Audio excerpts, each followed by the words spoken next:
விட்டு தள்ளு பழச எல்லாம் சுட்டு தள்ளு புதுசா இப்போ பிறந்தோம்னு எண்ணிக்கொள்ளடாடு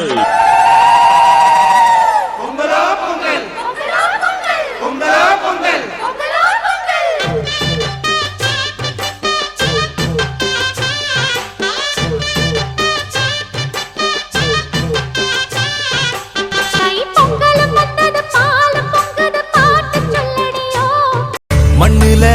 விதைக்க மாட்டையே நம்பி நிப்போம் தெய்வமா அத தொழுது நெத்தியில பொட்டு வைப்போம் ஏரோட்டம்